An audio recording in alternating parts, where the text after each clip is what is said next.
Hi, I'm Dr. Scott Wilson, founder and chairman of Physiomed. Today we're going to talk about the importance of working out our legs.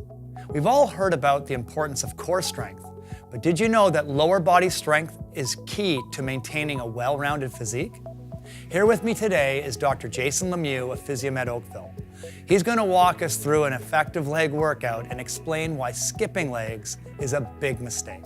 Hi, I'm Dr. Jason Lemieux from Physiomed Oakville. A lot of people put off training their legs. Most people just hate leg day, probably because training your legs is really hard and can leave you pretty sore for a few days. But we can't overstate the importance of leg exercises and training your lower body.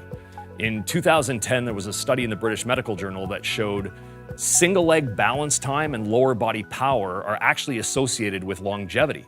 So not training your legs is a big mistake because it can impact your entire life. Now, if we were to look at the average commercial gym, we'll see a lot of people will go in and the average leg workout probably looks like leg press, leg extension, hamstring curl, calf raise. That's fine, that's better than not training our legs, but that's essentially a strict muscle-only workout. That's kind of a bodybuilder workout.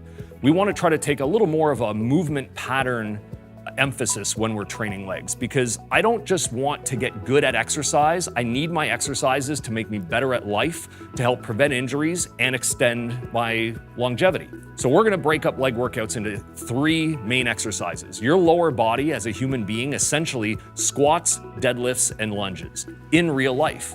When we look at a squatting motion pattern, it's essentially how the human body sits.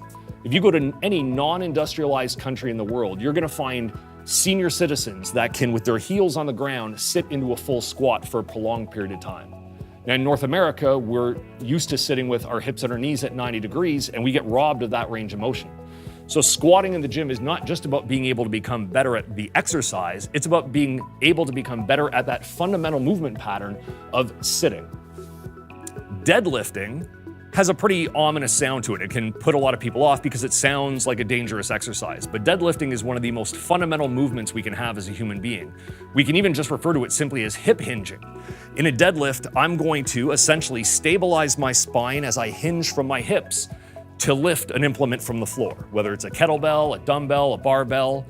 That motion is incredibly important. I load my posterior chain, my hamstrings and my glutes, and it adds stability to my spine if performed properly.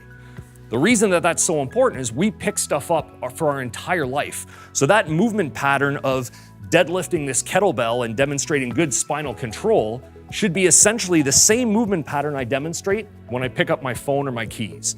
And we'll often see people that come into the clinic with acute low back pain, and when we ask them, what did they do?